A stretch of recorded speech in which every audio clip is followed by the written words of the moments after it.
Assalamualaikum warahmatullahi wabarakatuh. Sahabat Muslim TV, surga merupakan tempat impian bagi seluruh umat Islam di dunia. Semua muslim mengharapkan dapat memasukinya. Tahukah sahabat Muslim TV, Rasulullah Shallallahu alaihi wasallam menjelaskan ada golongan dari umatnya yang tak bisa mencium bau surga sebab perbuatan dosa yang ia lakukan. Apa penyebab seorang muslim tak bisa mencium bau surga? Sebelum kita mulai video ini, jangan lupa untuk like, share, dan subscribe channel Muslim TV. Sombong. Sombong atau takabur adalah masalah yang sangat serius, sebab kesombongan inilah yang menyebabkan setan terusir dari surga dan kemudian dikutuk oleh Allah Subhanahu wa Ta'ala selamanya. Banyak orang yang merasa tawadu atau rendah hati, padahal dirinya di mata orang lain sedang menunjukkan sikap takaburnya atau sombongnya. Tentang sikap takabur atau sombong, Rasulullah Shallallahu Alaihi Wasallam bersabda, "Tidak akan masuk surga siapa yang di dalam hatinya ada kesombongan, walau seberat debu." Hadis riwayat Muslim. Allah benar-benar mengharamkan surga untuk dimasuki orang-orang yang sombong. Orang yang sombong adalah orang yang tidak dapat mencium bau surga. Sebagaimana sabda Rasulullah SAW, tidaklah seseorang laki-laki meninggal dunia dan ketika ia meninggal di dalam hatinya terdapat sebiji sawi dari sifat sombong. Akan haram baginya mencium bau surga atau melihatnya. Lalu seorang laki-laki dari suku Quraisy yang bernama Abu Raihanah berkata, "Demi Allah, wahai Rasulullah, saya benar-benar menyukai keelokan dan menggemarinya, hingga pada gantungan cemetiku dan juga pada tali sandalku." Rasulullah Shallallahu Alaihi Wasallam bersabda, "Itu tidaklah termasuk al-kibr. Sesungguhnya Allah Azza wa Jalla itu indah dan menyukai keindahan. Akan tetapi al-kibr itu adalah siapa yang bodoh terhadap kebenaran kemudian meremehkan manusia dengan kedua matanya." Hadis riwayat Ahmad. Orang yang mencari ilmu akhirat untuk tujuan duniawi. Menuntut ilmu adalah hal yang penting. Bahkan Islam juga memerintahkan umatnya untuk menuntut ilmu, terutama ilmu akhirat.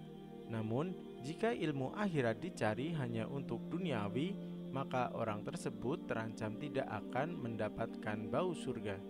Seperti sabda Rasulullah SAW, "Barang siapa menuntut ilmu yang seharusnya untuk Allah, namun ia tidak menuntutnya kecuali untuk mencari dunia, maka pada hari kiamat ia tidak akan mendapatkan bau surga." Hadis riwayat Ibnu Majah. Menisbatkan nasab bukan kepada ayahnya. Nasab merupakan salah satu hal yang dijaga. Orang yang mengaku sebagai anak orang lain yang memang bukan ayahnya akan mendapat ancaman, yakni tidak bisa mencium bau surga. Karenanya Islam tidak membolehkan umatnya menisbatkan nama kepada nama orang tua angkat. Rasulullah Shallallahu Alaihi Wasallam bersabda, "Barang siapa yang mengaku-ngaku memiliki hubungan nasab kepada selain ayahnya, maka surga menjadi haram baginya." Padahal bau surga dapat dicium sepanjang jarak perjalanan 500 tahun. Hadis riwayat Ibnu Majah. Wanita yang berpakaian tapi telanjang. Zaman sekarang banyak sekali tren pakaian yang digunakan. Namun tidak semua pakaian yang boleh dipakai oleh umat muslim. Terlebih lagi perempuan yang harus menutupi seluruh bagian tubuhnya. Karena berkembangnya zaman, banyak sekali pakaian yang tidak seharusnya digunakan bagi seorang muslim perempuan. Contohnya, menggunakan pakaian yang ketat hingga terlihat lekuk tubuhnya. Hal ini sangat dibenci Allah, seperti sabda Rasulullah SAW, "Dua golongan penghuni neraka yang belum pernah aku lihat.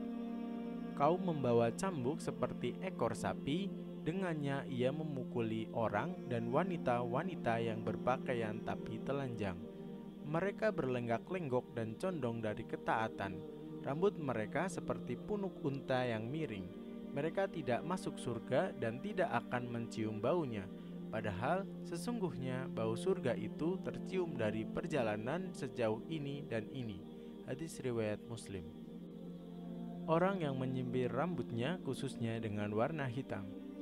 Hal yang dianggap sepele tetapi besar mudaratnya bagi umat muslim yang melakukannya. Bagi mereka yang menyemir rambut dengan menggunakan warna hitam, maka tidak akan merasakan bau surga. Seperti sabda Rasulullah Shallallahu Alaihi Wasallam. Rasulullah Shallallahu Alaihi Wasallam bersabda, pada akhir zaman nanti akan ada orang-orang yang mengecat rambutnya dengan warna hitam, seperti warna mayoritas dada merpati. Mereka tidak akan mendapat bau surga. Hadis riwayat Abu Daud. Wanita yang meminta cerai tanpa alasan. Perceraian adalah perkara yang sangat dibenci Allah Subhanahu wa Ta'ala. Terlebih lagi jika ada perempuan yang meminta perceraian kepada suaminya dengan tanpa alasan. Sebagaimana sabda Rasulullah Shallallahu Alaihi Wasallam yang berbunyi, siapapun wanita yang meminta cerai kepada suaminya bukan karena kesalahan, maka haram baginya bau surga. Hadis riwayat Abu Daud. Orang yang membunuh kafir mu'ahad. Di dalam Islam kafir ada 4 jenis. Yang pertama, kafir zimmi.